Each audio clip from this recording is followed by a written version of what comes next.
What is up, everybody? Guess who is back live up in this mother? I am not gonna cuss because I don't want when you log in to subscribe to this on Google Play Music and iTunes, the little E to pop up next to it because that stands for explicit and that makes us lose viewers.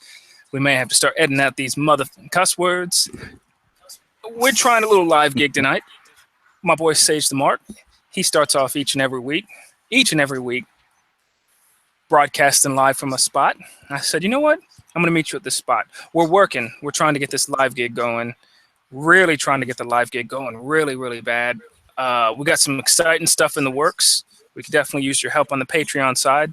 If it's 50 cents, $1, $100, whatever case may be, a penny, a shout out, a subscription, a download, whatever you need, certainly help us out.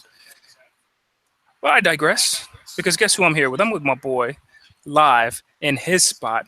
We're going to call this the IRWP Super Palace. SUPA Palace. What up, Sage? What's good, man? What's good? That's right. And don't forget, phone lines is open, 419-777-IRWP. And please give us a review on iTunes. Because, you know, the only way we're going to get better is if you guys give us reviews and share this out with your friends. But it's good, Goose. Yeah, I'm glad you're over here, man, because it's kind of lonely up in these streets this late at night. You know what I mean? Streets. So while we were setting up, we had something good happen. Something real good happen. And I'm going to tell you what that is. We were sitting here, and old Homeless McGee walks by and goes, "Oh man, you boys did video games. I wish I knew how to do that." I looked at him. Sage Mark looked at him, and we're fair people. If I had my food, if I had $1, I'd probably give it to him, but I didn't. For a reason, because I spent it on food earlier. And, you know, I'm just like looking at stuff, and I feel bad for the dude, but we're going to try to get that audio snippet. We might be able to get the audio snippet, right? That's got to be in our new intro. That's right. Maybe it starts off before the drop. Yo, don't even start with, and we are live. Start with, y'all got them video games. I wish I knew how to do that.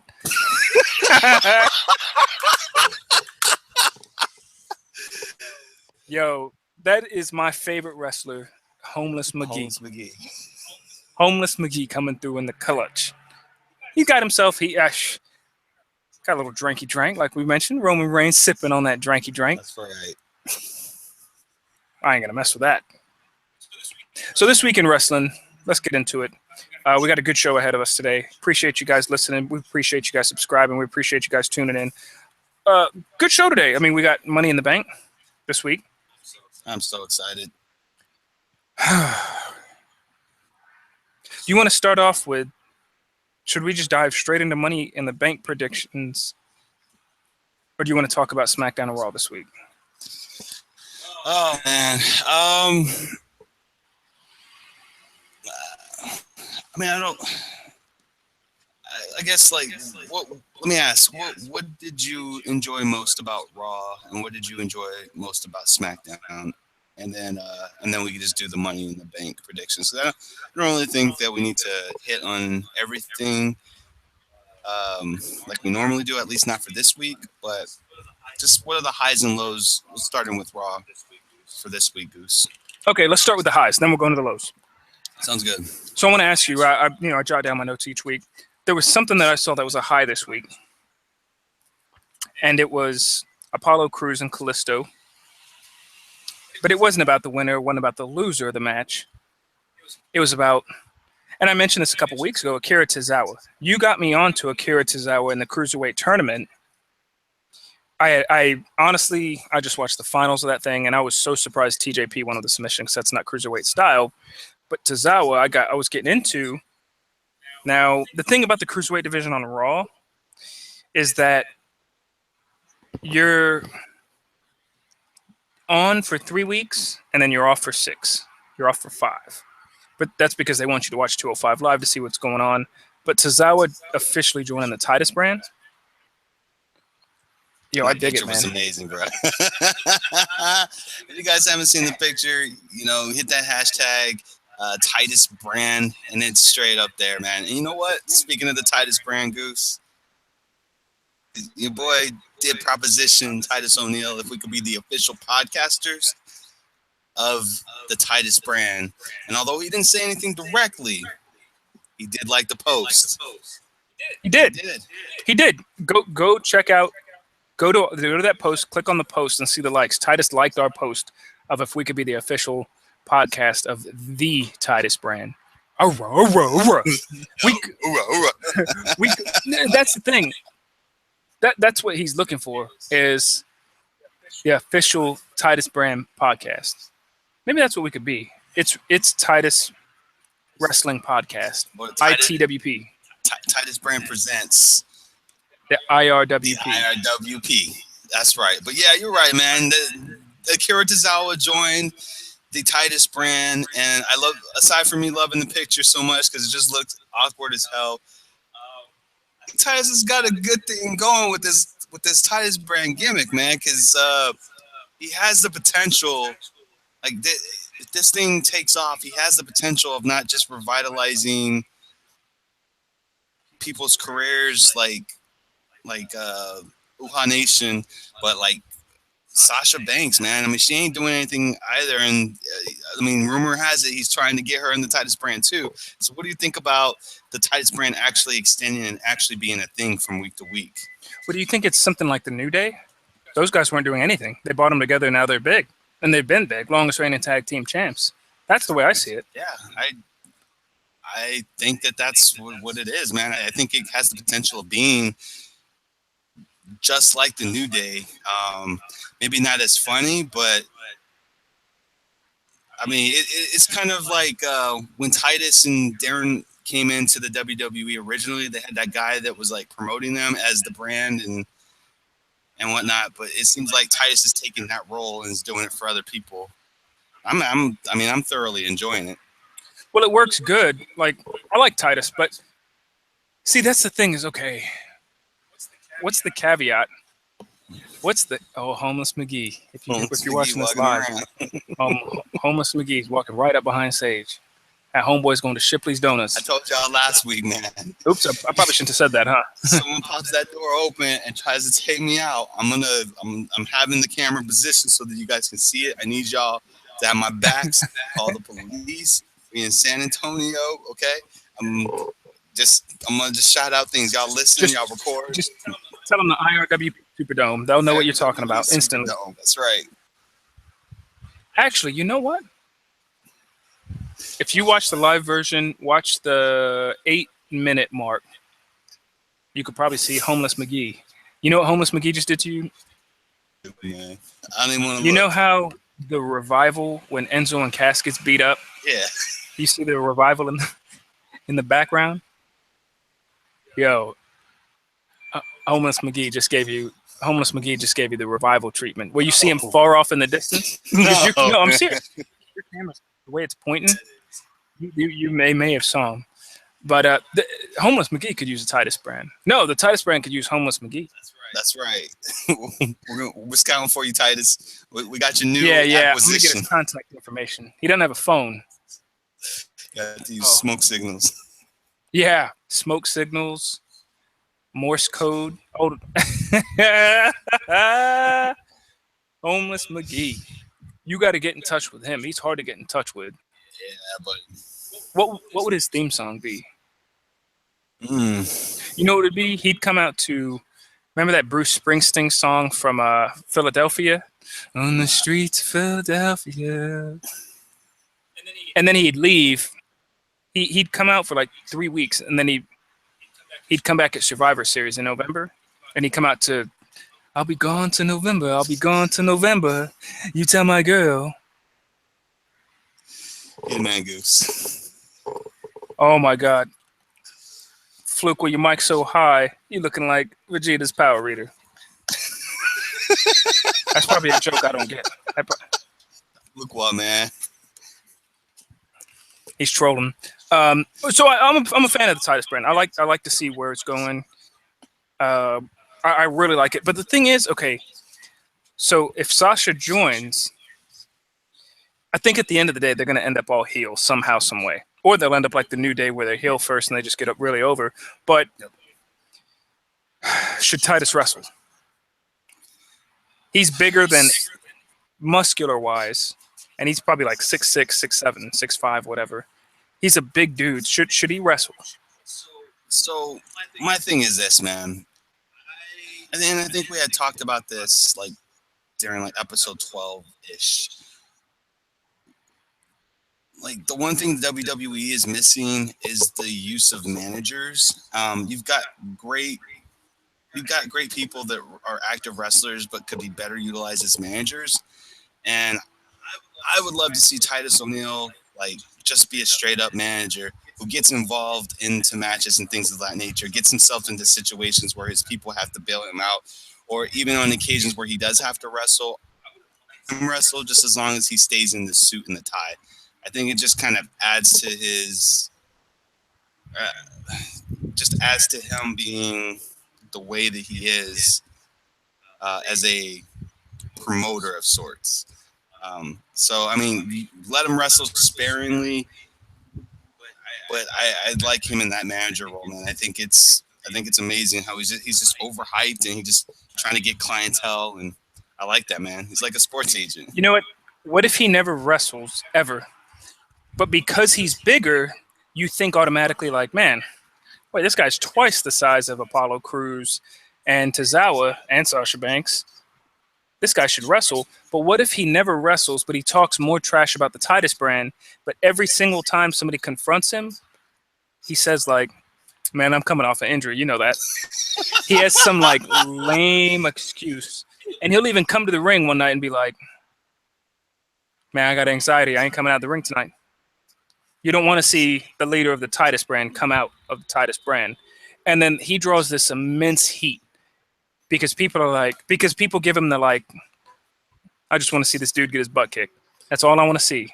And then maybe you build up to it one day and somebody finally gets their hands on him. And he's not like a cowardly heel like he runs away because he's a big guy, but maybe Apollo Crews distracts somebody and he hits his finisher. Like, and then he just talks about it. Like, imagine if somebody's feuding with him and because his finisher is the same as D'Lo's, the lowdown. Yeah. Or Sky High, excuse me. D'Lo and Brown, imagine, Sky High, right? Yeah, D'Lo Brown, Sky High. So imagine if he talks all this trash, but he never backs it up. And when finally somebody's like, yo, let's fight, let's go toe to toe. Apollo Crews and Tozawa distract him. They turn around, get the Sky High. Titus pins him, and he talks for like a month about, see, that's why I don't fight. So, because we don't know, was he the best wrestler in the ring? Maybe, no. But he was never given he had the tag team thing, then he kind of sort of went solo, but he jobbed out, lost a lot. So he never... touched Vince McMahon, and his career was pretty much done. That was it. So it's like, yeah, I don't know if he can go in the ring.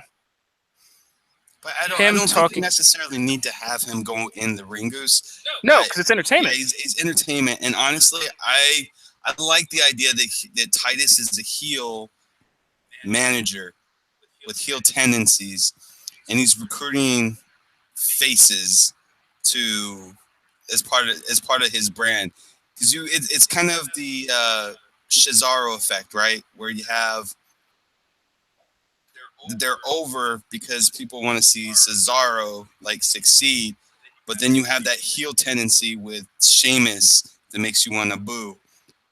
Like, I think it just makes the dynamics interesting. Well, they're using people that don't have the charisma. So Tozawa, he doesn't know a ton of English. Apollo Crews hasn't had the best debut. He doesn't have the most charisma. He didn't have the best mic skills. So you're getting somebody who's charismatic, who's a character, who can talk on the mic only when he has to talk like in short stints. I don't want to see him cut a 20-minute promo, but short stints for him is perfect. So it's nice because he's taking people who don't have the mic skills traditionally. Right. And that's what a manager is supposed to do. Yeah, Paul Heyman's great at that. Yes, and that's the thing I think that we've been saying for a long time is like the difference between the Attitude Era and the Golden Era and this era is the fact that they utilized managers. They utilized Bobby the Brain Heenan. They utilized Paul Bear. They utilized Paul Heyman, Teddy Long. Like these are Jimmy Hart. These were great managers, and that helped get the people who weren't great on the mic over. And we don't really have that, for the exception of like Lana, who's arguably, in my opinion, probably the best manager of this era. Female. Period. Aside from Paul Heyman, like she's probably the best manager in my opinion, male or female. Above Maurice? I don't think that. Huh? Of this era, of this generation, for the exception of Paul Heyman, I think Lana was the best manager ever. I don't know of anyone who was greater at doing the managerial role than Lana. The same thing with Sensational Sherry. Like when she was doing the managing, there wasn't anyone who could touch her, whether it was WCW or otherwise. Like for her generation, male or female, hands down, I feel like she was the best manager ever. Yeah. Yeah, no, I could totally see that. I mean, she was good. Yeah, she drew instant heat for Rusev. I thought the rest of Raw was all right. It wasn't terrible. I think last week and the week before I said, I kind of sped through Raw. But this week I actually decided to sit down, take a look, and watch it. And the main event was the 2 out of 3 falls. The 2 out of 3 falls match. And in that match, so are the Hardys... Is this make or break? Like, do they have to hit Broken soon? It's coming, man. Did you see this special, the interview with Corey Graves? Yeah. On the network? Yep. And you could tell that they're still teetering that line more than anything. I mean, he flat out called Jeff Hardy Brother Nero. But you heard what he said, right? He said, "I'm glad my middle name is Nero." Yeah. So it's coming, man. I think they're finding ways to skate around it, but it slowly but surely it's coming. And I think that the reason why this tag team thing is prolonging for so long is that they're really trying to get the green light to make it broken so that they can integrate it around the title, which I'm fine with. I mean, I would rather it be away from the title, but I'm still optimistic that it's happening. I don't think that we would have had that type of interview air. I think that it would have been edited out if they didn't have any intention or if they didn't feel as though they weren't going to be able to use the gimmick. Okay, I agree. And now that you mentioned that part, I think that that's a great point. And it really does. It's a great point that they're prolonging this feud, because when you tie 1-1 on this 2 out of 3 falls, and you've had extreme matches and regular matches, all that good stuff. I always thought, and I said this before my previous pay-per-view recap, that Sheamus and Cesaro would beat the crap out of him and they'd come back as broken. But it's going to take time because they got the legal issues. Personally, I think WWE should just say, give me an offer. I'll cut you 75% of that and move on their way. Because if they do it right, they could make a lot of merch, a ton of merch. So let me tell you, here's my concern. And I need to ask, the Hardys have been in the WWE. When they came into the WWE at WrestleMania, agree or disagree, they were not how they debuted, but we'll say the Saturday before WrestleMania. They weren't Matt and Jeff Hardy Team Extreme. They were the Broken Hardys. Agree or disagree? I agree. Okay. So has the ship sailed on the Broken gimmick? And I know you just said that you think that they're prolonging this feud so the Broken gimmick could be around the titles. But is it going to hit a point where the Broken gimmick is not there anymore? And let me give you an example. My example here is there was a stable who was hot. They were huge back in the day. late 90s, 2000s. They were big. And then Vince McMahon decided, I'm going to inject some poison into the WWE. The NWO, I'm talking about the NWO.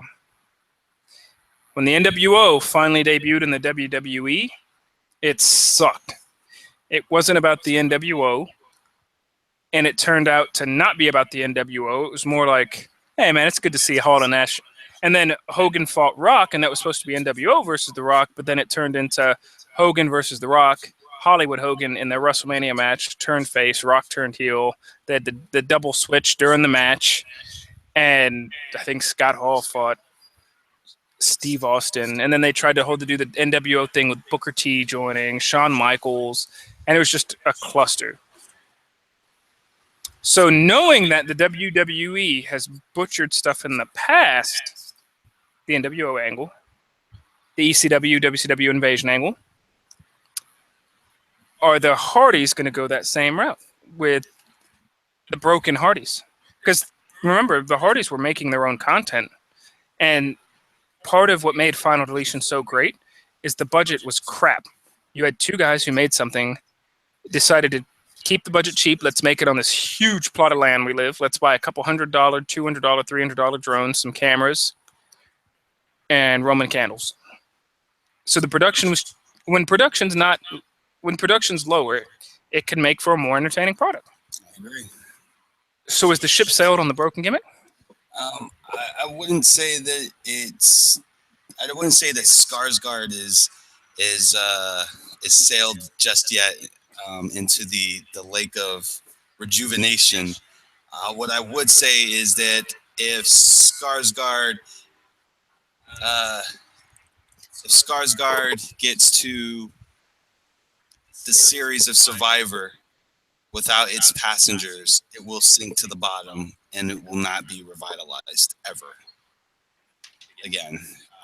I think the fans that want to see this, we've been patient. We understand what's going on behind the scenes, but even we have our limitations. And although we're not blaming the Hardys for what's going on, the longer that this stalls out, the less checked out. I mean, WWE already has us at a point where we're not even invested in Raw. So why would we tune in to the Hardys if it doesn't look like it's ever going to come out? Like if it's never going to come to fruition. Yeah, great point. So I don't know. I hope the ship doesn't sail. I hope the Vanguard doesn't sail. And we got Ringo Flake in the chat, sliding in your comments like he slides into Bo Dallas DMs. You obviously must be we've hit you up on Twitter a couple times. You must be a big Bo Dallas fan. So shout out to Ringo Flake. If you don't mind putting in the chat where people can follow you, all three of the Bo Dallas fans out there, where they can follow you. Just put your Twitter handle. We'd appreciate it. Other than that, I thought Raw was good. I liked the Samoa Joe, Brock Lesnar. Speaking of Bo Dallas. Yeah. And what's funny is we got into that argument last week, and you said, where is Heath Slater? Yeah. Guys, you said, where is this person last week? Vince McMahon heard our podcast last week. Oh, and stay listening to us, man. I've been telling you this for weeks, son. Weeks and weeks and weeks. These guys are listening to our podcast, not giving us credit, but they're listening to our podcast. Every time we say something, man, every time we say something, we come off the cuff with the idea. Within a week or two, it is implemented, man. I don't know, man. I mean, can we get a shout out for hashtag IRWP like our t-shirts? I mean, I'm saying, the backside is Real Wrestling Podcast. I mean, I'm trying to say well, I am. I'm saying your boy Ben Goosen says the mark. We on point. I mean, yo, you ain't taking things from Vince Russo. Take it from your boys. You know what I'm saying? Give us some credit, man. We ain't asking for much. Yeah. I completely agree. I think that yeah. We had Bo Dallas. We had Red Dragon. We had Curtis Axel. All of them there. Every single one of them. And we were just talking about this last week. These are homegrown talents. They need to be on that television. And they were on that television, man. And I mean, that's all I want to see. I want, and even if it's backstage and they're passing through, let us see these guys. Let us remember that, hey, they're still on the roster, not part of the spring cleaning that comes out. Let us know. Yeah, I agree. Like half those dudes you said last week are. They showed up at the beginning. What did you think of the Brock and Samoa Joe Absolutely thing? loved it, man.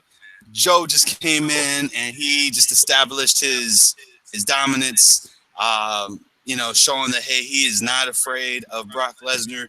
I think that the majority of the casual crowd wasn't sold on the idea of Joe going against Brock Lesnar, but I think they're sold on it right now, which I'm excited. I mean, I have my reservations in terms of how they're going to treat it. I don't want it to be a squash match at all, but I don't want it to be a squash match or anything like that. But I do want to see a competitive match that's not full of suplexes. And apparently Goose was just giving me the cue that I have my camera off on Otis, showing the IRWP, WWE need to give us some love, hashtag IRWP, or the shirt in the back. It's Real Wrestling Podcast. Kids, get up. Yeah, absolutely. So I love the intro. I thought the intro was great. I thought the intro was amazing. It was something different. Yeah, I liked it. It gave Joe the credibility that he needed to have, if you know what I'm saying. I thought Joe got the credibility that he needed to have in the match, and it was good. It was good because Joe, they need to bring up as a credible opponent because there's limited time in the WWE. I think that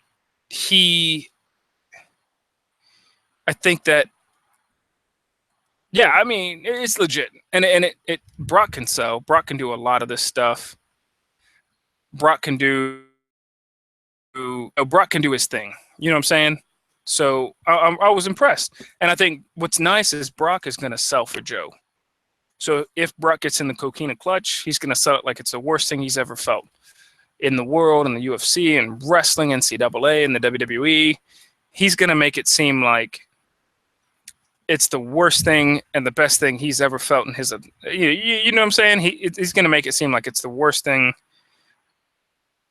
that's ever happened. So yeah, I'm pretty pumped. I'm not gonna lie, Raw got me pretty pumped for the Samoa Joe Brock Lesnar match. The pay-per-view is great balls of fire. It's coming to you in early, what is it, July 9th, 10th, 11th, second weekend in July, something like that, right? I thought it was going to be right before the 4th of July, like the Sunday before the 4th of July. Maybe it's the one right after it. I know that somehow it's going to tie into John Cena's free agency thing, which is in itself another issue. Well, the John Cena thing is July 4th. He's coming back July 4th, and that's a Tuesday no matter what. So he's coming back to SmackDown. No, he's definitely not coming back to Raw. Yeah, he's. Why would you even put him as a free agent? Like, that doesn't make any sense. They're not. He's coming back to SmackDown. So it's just a marketing for them? No, like they said, they're. Are you talking about because they advertised it on Raw? They advertised it both on Raw and on SmackDown that he's coming back as a free agent. So he's rolling like the Undertaker did in terms of like, I don't belong to any brand. I can go to wherever I want. But yes, they have him marketed as coming back July 4th as a free agent. So the only question is, why would you put him as a free agent if? Wait. No, because he went to SmackDown in the brand split. You can't just come back as a free agent. Are you sure? I wholeheartedly agree with you, but I'm telling you, man, he is coming back as he's being marketed as a free agent. Being marketed as a free agent. So, Fluke, what y'all caught me? This is really your boy Vince McMahon. Fluke 09. I know your ass ain't Vince McMahon. And me saying the A word there just got us the E on Google Play and on the iTunes. So hopefully we don't lose viewers because of it, or we don't lose sponsors. Shout out to K.I.R. Let's go number one. You know, they didn't give me free tacos this week. I went in for breakfast. They didn't give me free tacos this week. And we're trying to work on them sponsors. So let's go ahead and get into SmackDown real quick. Because I thought SmackDown this week was good. SmackDown had a good show. I'm not going to complain. SmackDown was a good show. That's what I expect out of SmackDown. Last week, I told you AJ Styles and Dolph Ziggler that AJ is GOAT. AJ is GOAT. He could do just about anything. So I want to get into something on SmackDown that I noticed. And we also please don't let me forget to talk about the Bray Wyatt news this week. Since we talked about Bo Dallas and we're talking about what that family's doing or who, and SmackDown Women's Money in the Bank. I talked to you a little bit earlier, and you said, maybe I'm a fan, maybe I'm not. And I said, let's save it for the podcast. So are you a fan of the 5 women Money in the Bank? Yes. Why? Absolutely. Because I find it, for me, I think that it's intriguing on a couple of levels, right? One, the gimmick that's the first ever women's Money in the Bank, of course, but 2, it shows to show faith in their stars. Like, they put them in positions where they have never, like, things have never happened. They're taking chances. And they're running with it. And to me, that's intriguing and compelling. Yeah, the people that are in the match may not be ideal, but man, take where you can get them. Everybody that's in that pay-per-view, the money in the all 5 of them match. who just have all had title shots in the past 4 months.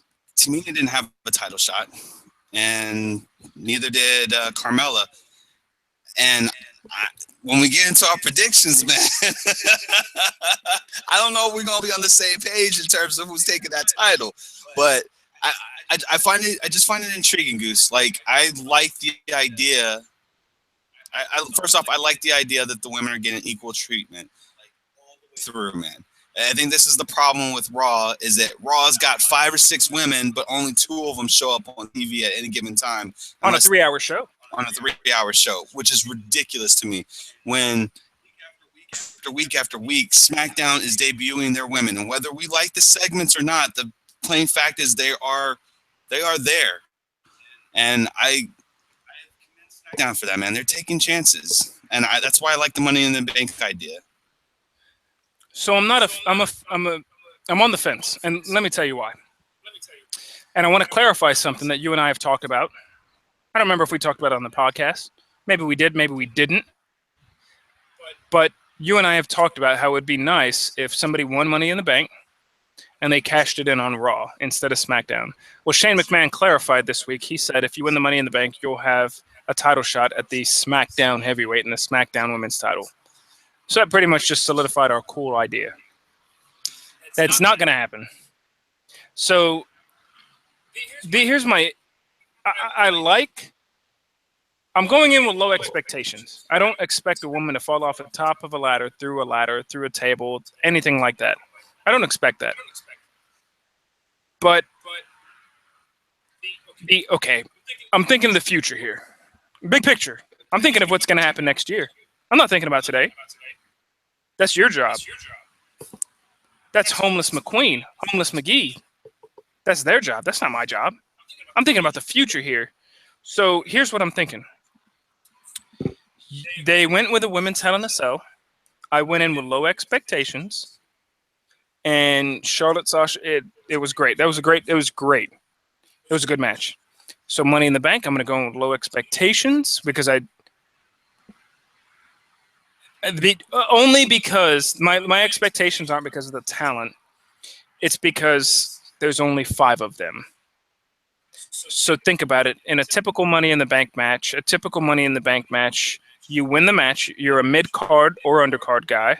You win the match, and that's kind of a saying like, oh, man, this guy's going to get a push over the next year. Or maybe the next month, maybe the next week, maybe the next 6 months. Who knows? But you have a larger group of – we're talking about just the grouping, and it's not the women's fault. It's not the talent's fault. You have a larger group of men that's going to roll up into the larger group of of heavyweights and heavyweight championship contenders. With women, there's not multiple titles, so there's no mid card. You go through a feud, you win a couple matches here, you win a couple matches there, you get a title shot, because there's not enough women, and there's not enough time on TV for a long women's division, all that. So I think I'm going to go in with low expectations, not too excited about it, and hopefully get blown away. But I just said that I'm thinking futuristically here in saying that this year's Money in the Bank is a prelude. I'm calling it now.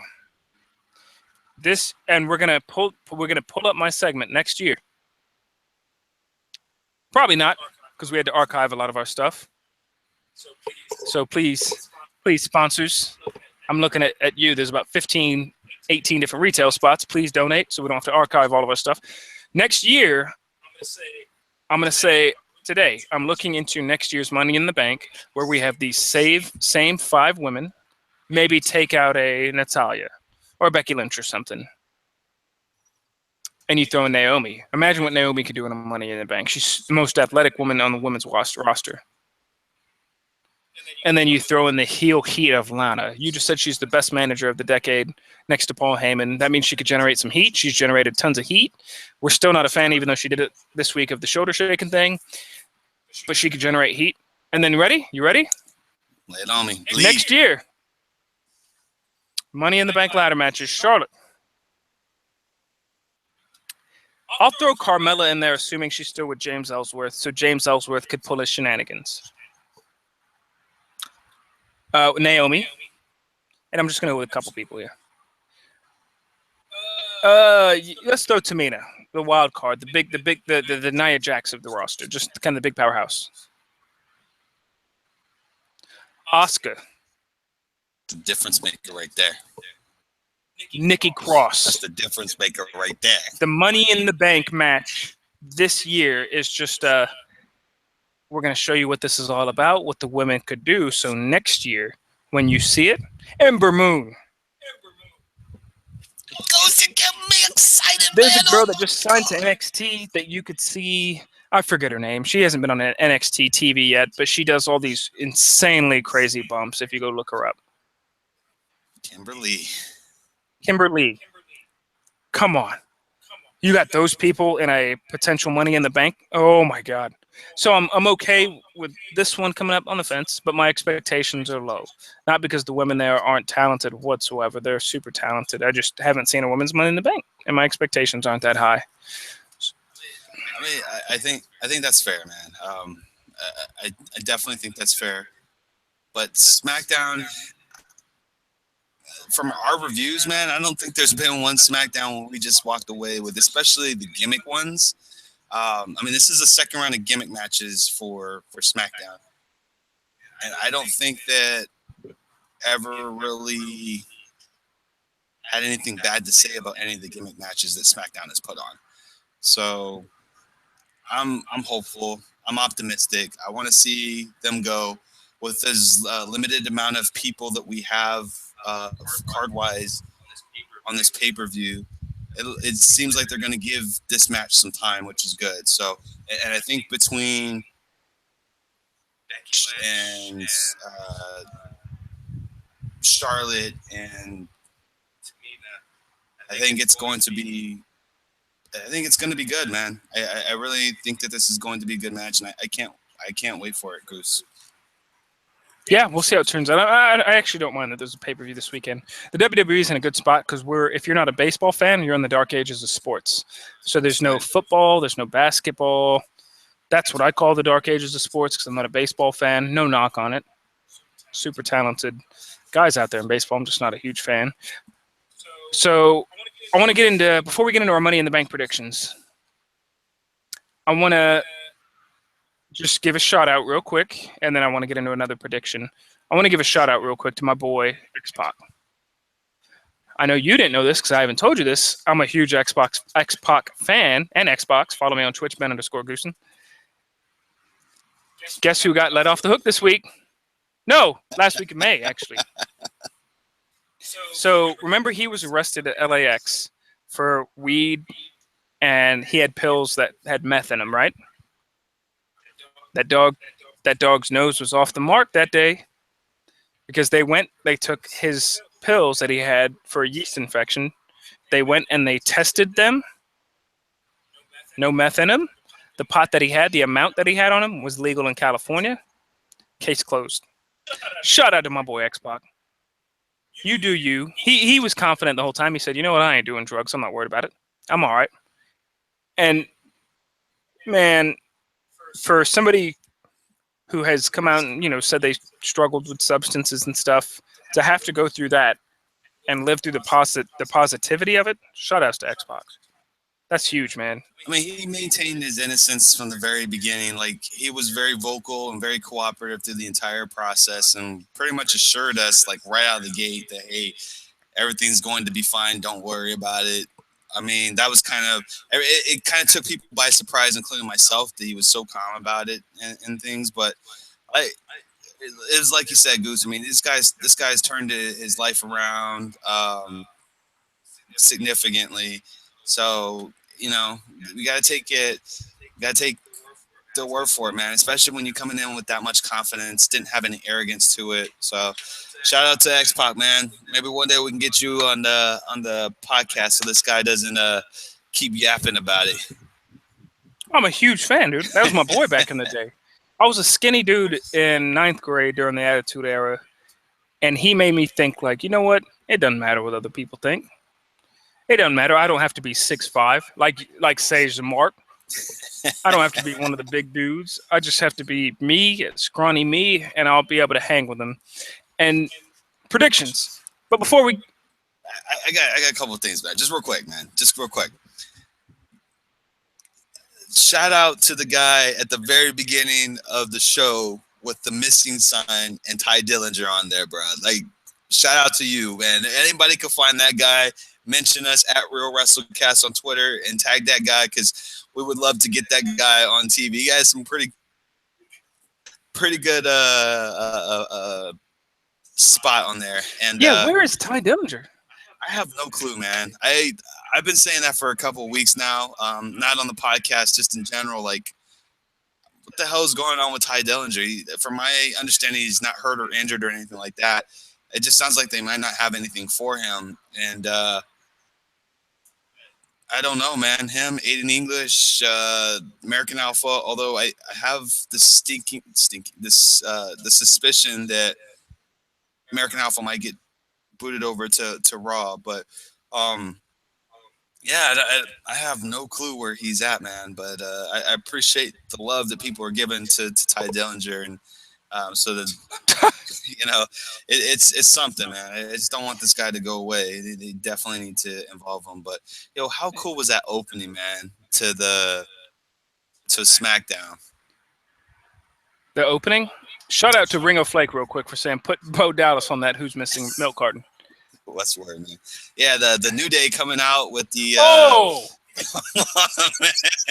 Yo. I saw that thing like 5 or 10 times, man. Yeah. Shout out to the New Day there. That was amazing. That was good. That was awesome. So I love that, man. And then the Maharaja, man. I can't say it enough, man. The Maharaja, man. That entrance is just something special, man. I'm a big fan, man. I'm a market now, but I'm a big fan of the Maharaja and the Singh brothers, and this is gonna be I'm excited to be a fan right now. I'm just really excited to be a fan right now. Yeah, same here. The Maharaja, I love how the red carpet rolls out underneath him. Shout out to Jinder Mahal doing his thing. I listened actually to another podcast this week, and the Gorilla Position, so I'll give them some kudos out of England. And they interviewed Jinder Mahal. He put the steroid talk to rest. But no, super positive dude, and I like what's going on with him. I think that it's awesome, man. I think Jinder Mahal is working his ass off, doing his thing, he's doing his thing. Like, I'm proud of the dude. We've said it, and we've hyped this dude up enough. But that entrance, yeah, I'm not gonna lie, I stopped it. And hey, Ringo Flake, hey Goose, are you a Singh cousin? Yeah, absolutely, absolutely. You know this. You know this. My name is Singh Patel. It's two last names. I combine them. Oh my god. We got the E-rated for sure, bro. Yeah, dude. Yeah, I'm 100%. But yeah, I thought that SmackDown was solid. The intro was solid. The New Day was solid. I'm looking forward to them fighting the Day One is H brothers. Yeah, man. I love me some Fashion Police. But before we get into the predictions for Money in the Bank, like you said, there's only like 5 matches. Prediction. And I want you to tell me your answer. Tell me the winner. Floyd Mayweather, Conor McGregor. It was announced this week. It was announced yesterday. Guys, we're recording this. If you're watching the live version, it's on a Thursday night. Beautiful Thursday night out here. It's June 15th. You're probably going to listen to it this weekend. Or maybe you won't. Maybe we'll upload it on a Friday and you won't get to it till Saturday or Sunday. Maybe next Tuesday, maybe next Monday, who knows? But we appreciate you listening. I'll tell you that. McGregor, Mayweather. Who's winning that fight, Sage? Oh, Goose, I don't know, man. I mean, the safe bet is definitely going with Mayweather, but I gotta have hope, man. I've gotta have hope that Conor McGregor has the spirit of Ortiz and just goes in and knocks Mayweather out, man. I'm going for Mayweather. No, I'm going for McGregor, son. McGregor is going. He's going to be the first, man. He's going to be the first. And then as soon as he knocks out Mayweather, he's going to retire $100 million richer. Where's the cheese? Where's the cheese? Give me the cheese. Give me the cheese. McGregor for the win, son. McGregor is going to win this match. I know you guys don't believe me, but you know, when has Sage the Mark been wrong? Huh?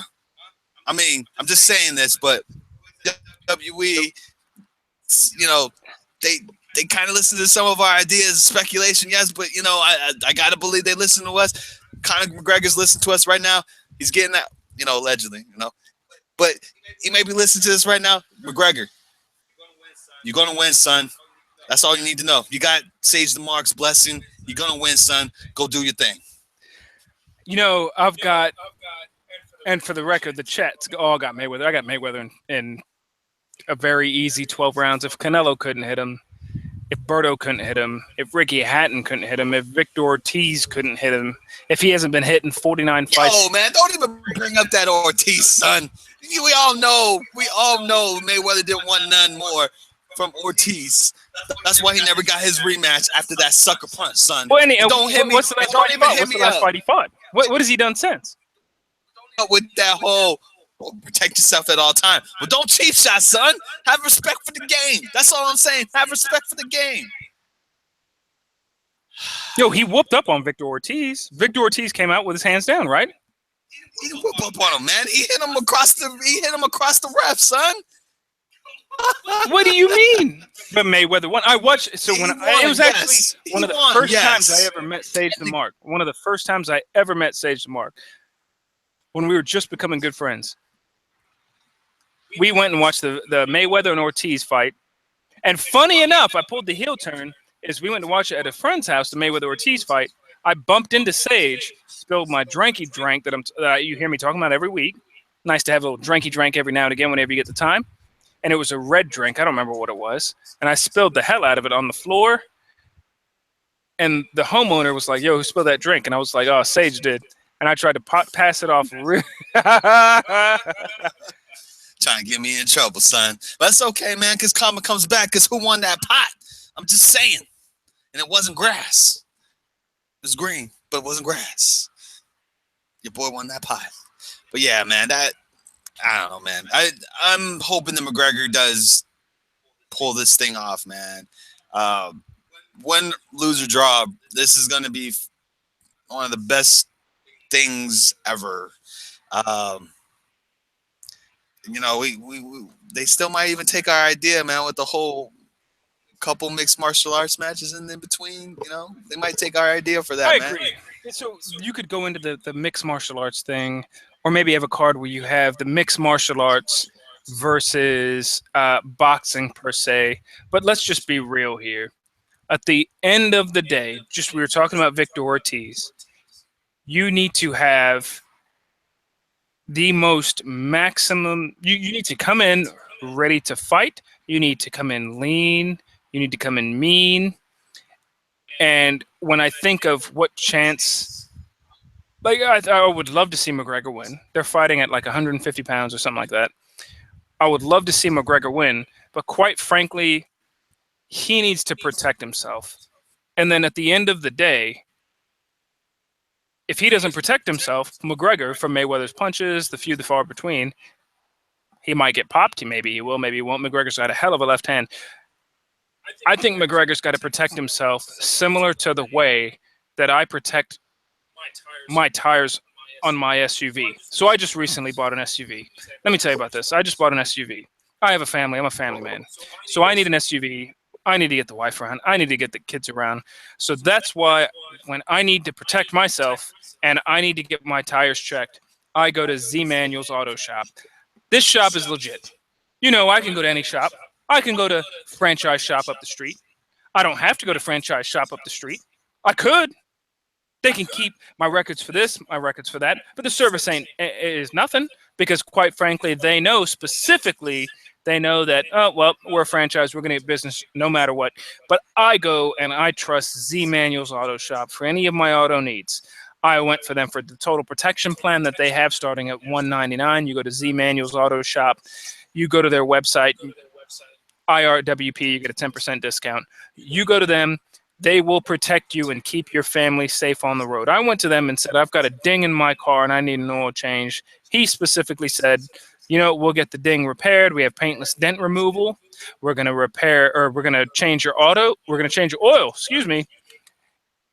By the way, did you notice your tire has a bubble in it? And I said, you know what? Yep. I noticed it, but how far can I get on it? And he said, you know, your family's in danger. We could change this one tire. We could change all four. We've got special discounts. We've got the best pricing available. So make sure to specifically check out Z Manuel's Auto Repair, one of the best shops I've ever been to in my life.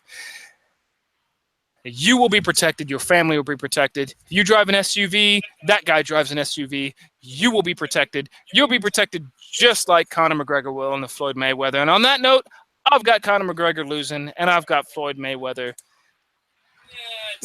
taking it in 12 rounds. I don't think the knockout's going to happen. So let's go ahead, because we've been talking about predictions this entire time. Let's go ahead and go straight into our Money in the Bank predictions. You mentioned to me earlier, we have we have 5 matches on the Money in the Bank card. Who's coming out the women's Money in the Bank? Let's go. Let's start in hot.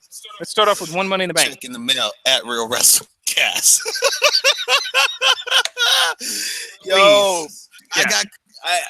I got Carmella win this one, man. I think it makes the most sense to have Carmella win this match. I think you can do a lot more with Carmella and James Ellsworth with that match, or with the briefcase, than you do anyone else. Maybe for the exception of, so I can definitely see Tamina being that, but everyone else doesn't really need the belt because they're going to get their shot regardless. But with I don't think that she could ever climb the match or climb the ladder for number one contendership without having something schemy. I agree. So you're going to go with Carmella. I'm going with Carmella. The Ellsworth help.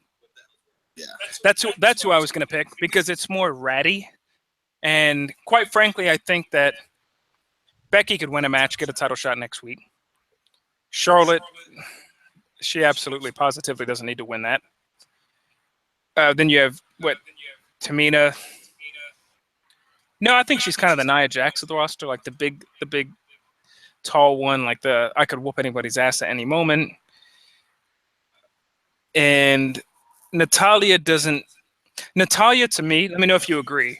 There's several wrestlers on the roster who don't need anything to do with titles to still be main part of the roster. Randy Orton. Would you agree?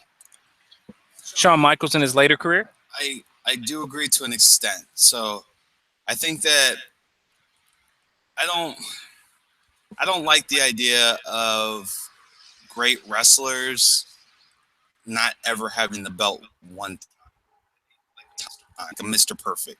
Oh Like yeah, it's a no, shame to not ever Mr. have the Perfect is belt. prime example of one of the best ever, a Hall of Famer that never ever won the heavyweight title. Right. No, I agree. What I'm saying is there's people who don't need Roman Reigns, Dean Ambrose, those guys, a lot of the younger guys, they need to be fighting kind of in or around a title Correct. to be relevant or to really be there. But once you hit that veteran standpoint, and that's where Natalya falls into me, Shawn Michaels later in his career, Randy Orton, those people you could watch and they'll be fine. Maybe they get the random title shot once a year, maybe once every other year, but the need part, they don't need that to still stay relevant. I agree that Natty does fall into that category. The only thing is that I would just hate for her. It's obvious that she's on her way out. I think. You think so? Yeah, I think everybody can see it that she's. Why? On her. Why would she leave? I mean, she's been in there for 10 plus years, and we've already, we've talked about the longevity of women in the industry. I don't, to the best of my knowledge, I don't think they have any kids. Her and Tyson, in age. I trust me, I hate saying this, but I just feel like she's probably at a point in her life where she wants to settle down, or maybe wants to settle down. And my thing is like, cool, if that's what you want to do, that's cool. But it just would suck if she retires, never gets the belt, or never comes back to get the belt at least one time in her Hall of Fame career. Well, it goes back to what we've talked about before, is that women have shorter careers because of family planning, which totally makes sense. And, we'll see. But at least we both agree that Ellsworth is going to cause some shenanigans because Carmella's got the biggest upside out of everybody. I think that's what's going to make this match so entertaining. I agree. I think there's going to be some good spots, maybe a 15-minute match. What are the other matches? The Usos are going to fight the New Day. I hope the Usos win. I'm pulling for the Usos so bad. I am too. And to be honest with you, and call me crazy, man, but the way that I would kind of book this match is that there's an open case that involves these two, an open fashions file case that centers, and they've already ruled out the Colognes not having anything to do with it. Trashing their office or their station. But wouldn't it be crazy if the ones who trash the station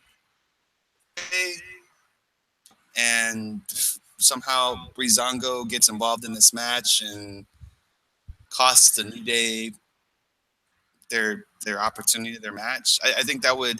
I think having that program between those two would be intriguing to me, and that's kind of the reason why I have the Usos retaining the title, because I feel like would you have Breezango's going to get two involved faces going in, against each other in a feud, or would it just be like a 3-week, 4-week comedy feud? I have a feeling that the New Day is going to turn heel. One of these two teams. But they sell a lot of merch. They do, but they're going to sell a lot of merch regardless of whether or not they're heel or they're face. I gotta say the name, my brother.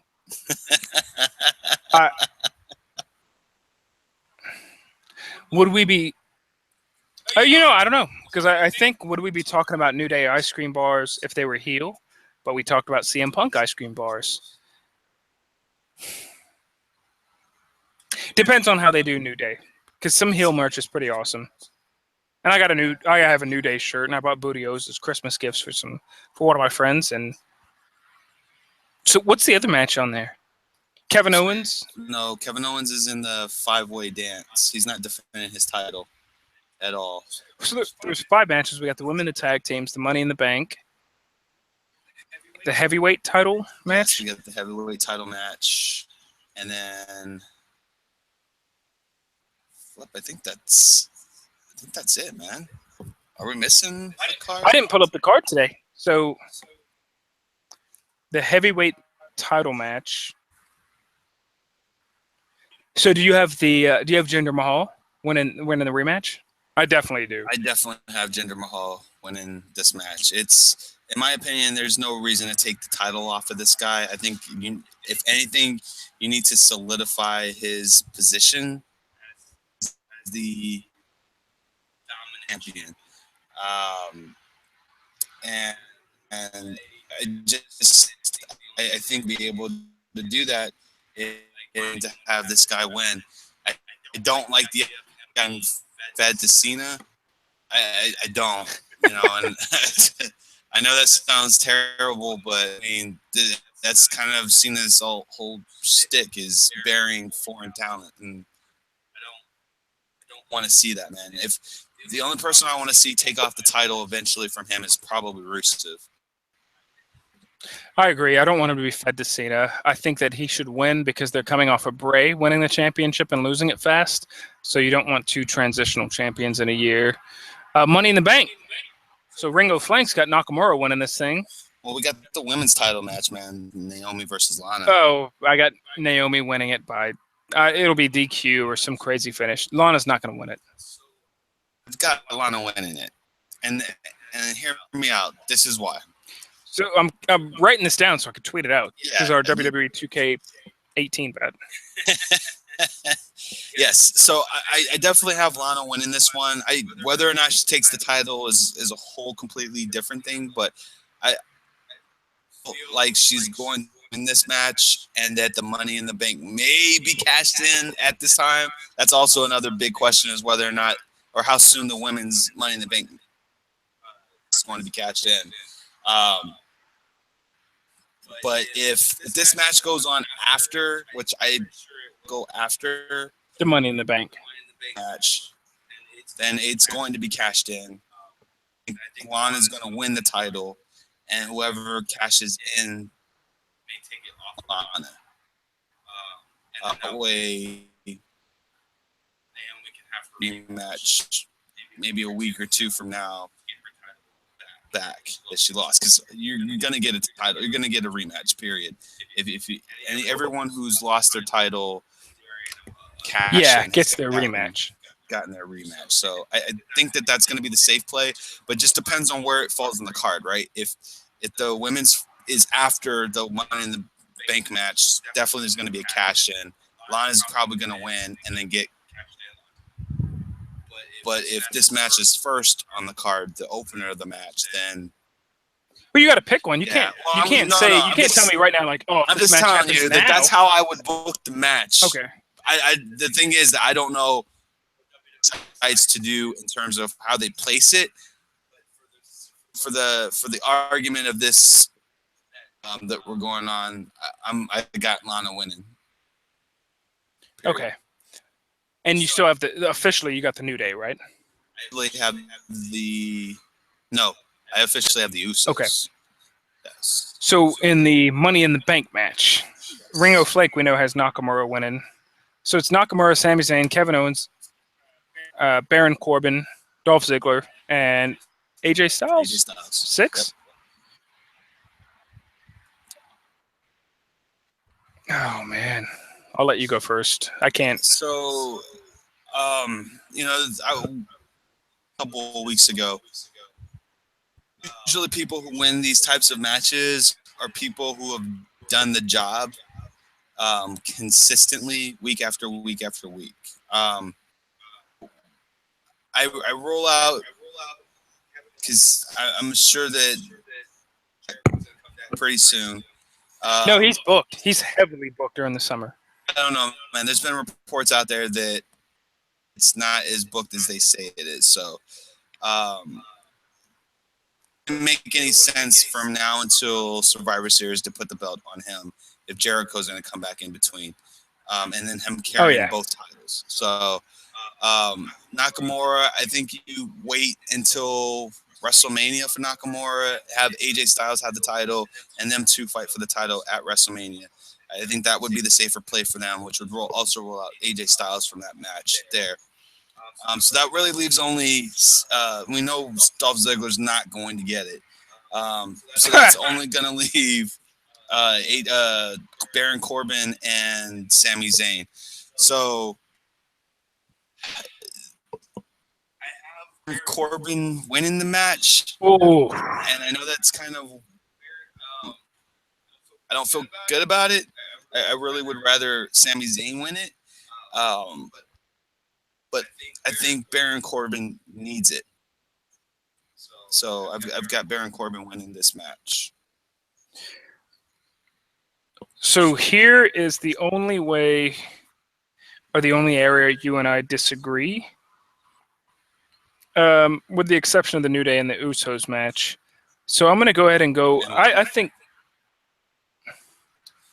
Well, let me re-explain myself, because I was just thinking on the Lana match, who's going to leave that night with the title, and I think Lana's going to win the match, but not leave with the title, because she may win the Naomi match by DQ or some shenanigans, but still win. So I think Lana's going to win, but I think she might win by DQ or countout.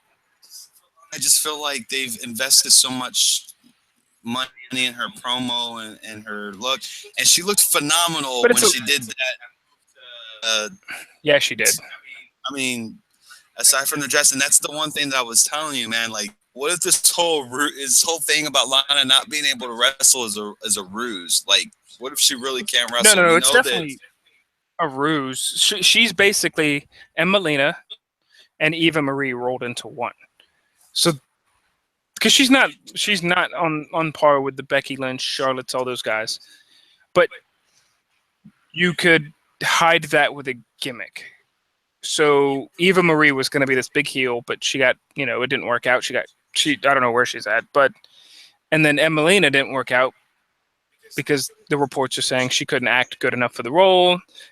It's not that she didn't do a good enough job. She was just better as Emmalina. So I think that's what Lana is. So I don't think I'm going to go out there and see this amazing match one day with her. But Trish Stratus did it, so who knows? She might transform into it, and her husband's a wrestler. But I don't think it's about her being a wrestler or that she's going to surprise anyone, but it's about she'll do okay, but she'll win matches and draw natural heat because she's so pretty and all that. So I think Lana's going to win, but not leave with the title. Gotcha. And then in the Money in the Bank, I got Sami Zayn because of everything. My pick, I picked Sami Zayn before you started talking because of everything you said. He's continuously the underdog, continuously beat up. It'd be nice to see him cash in one day against a heel Baron Corbin or whoever the biggest heel is at the time on SmackDown, and win the title. And I could picture him cashing in Money in the Bank in advance, not in a surprise. So him cashing in and saying, next week on SmackDown, me and you are going to have a match. So, yeah, I got Sami Zayn. I'm going to tweet those out right now. Other than that, I don't have anything else for the podcast today. I hit you up with all my topics, everything I wanted to talk about. We had a good show today. This was our first time really going with some technical updates that we got to go through. We appreciate you guys listening. A lot of stuff has happened in this world. As I've said it the past 2 weeks. We're not a religious podcast. We're not a righteous podcast. We don't talk about religion, politics, anything like that. But what we definitely want is peace between everybody. And if you can't get peace, just watch some wrestling. You'll find some peace. You want to get in the shout-outs? Ringo Flake, we got to give you a shout-out for sure. Straight up. Zach Manuel, Z Manuel's Auto Shop. Look him up. You'll find him for sure. Ringo Flake. I guess you're a big Bo Dallas fan. Thank you for joining the chat. Stephen Thatcher was absent this week. He's joined most of our shows. He's joined a lot of our shows. Fluke09, appreciate you joining in. We've got a lot of folks. Titus O'Neill, thank you for liking our tweet. We appreciate that. Thank you for showing us some love. Sage, what do you got out there? So I got some new followers to the movement. So starting out with the Wrestling Hub, thank you so much for joining us. The Prodigal One, Jay, thank you so much for following us. And Sunday Sigu Wrestling, y'all go and follow those guys. We also got Brad. Brad, he posted something about, I believe his little girl doing the AJ Styles thing, and I think she was like 4 or 5 or something like that. But even might be maybe 3, 4, or 5. But it was a little cute video that she had that he had taken of her. It's great to see that wrestling is alive and well. Ringo Flake, y'all stay tuned because I'm gonna be playing Ringo Flake's message, his update on Low Dallas, because y'all Oh, need to that's hear right. He that. left us a voicemail, didn't he? He did a news Like update. He 20 did minutes leave ago, an us a hour ago. news update on that. So we're gonna definitely play that before we peace out here. Then I also want to, just like Goose said, just extra special shout out to Titus O'Neil. Yes, the Titus O'Neil. You know, we ain't lying. IRWP is coming up. Official podcasters of the Titus brand. Also, Greg DeMarco, he's a podcaster and journalist for wrestling. Thank you so much for following us. Special shout out to LWO Saints. Thank you so much for following us. Daniel Cabrera, thank you so much for following us. And last but not least, Adopter Media. Thank you so much for following us. Diva Bible too. I forgot to tell you. Diva Bible is always loyal. Thank you so much for following us. So, and that would conclude our shout outs for this week. It's good to be back to see all those shout outs, man. It is. It is. We appreciate you guys following us. Like, comment, subscribe, post. You like it, you don't. It doesn't matter if you like it. It doesn't matter if you don't. We just love to hear from you guys. Give us some feedback. Hit us up on Twitter. I'm at Ben_Goosen.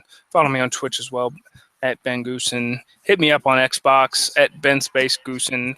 Give me a friend request. I'm going to be downloading some games this weekend, playing some games. I need to Twitch stream. I might get in the habit of Twitch streaming everything. So, Sage, where can they follow you at? You can follow me at Sage the Mark. Keep in mind, guys, I'm trying to get a group of guys together to do a podcast this week on E3. Just kind of the pros and cons of everything that's going on in E3, since we are, a gaming podcast as well. We're trying to venture into that a little bit more. So that should be coming. So make sure that you are subscribed to our Twitter as well as our YouTube channel for that. Want to give a special shout out to the people affected in London.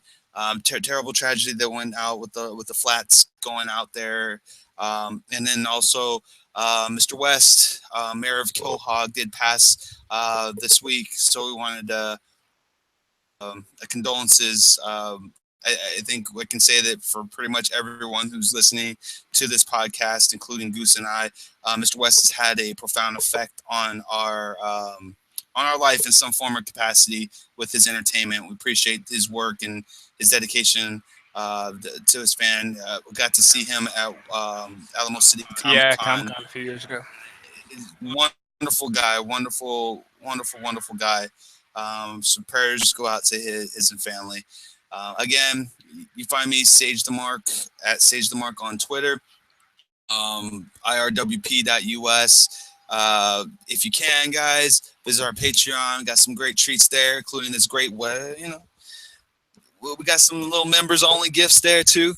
Before we actually start putting those out, so please, if you can support. Even if you just go on iTunes and just put us a review, that's something. We definitely appreciate that. At Real WrestleCast on Twitter. And then with that being said, again, earlier, there's a lot of things going on in this world. Just remember, we're all one people. Need to get together. Stop the hate. Let's love one another. I love wrestling. Wrestling brings a whole bunch of people together. Of all races, all together. That's how it should be. That's how the world should be. So with that being said, love one another. Just keep it real. Keep it real. Later.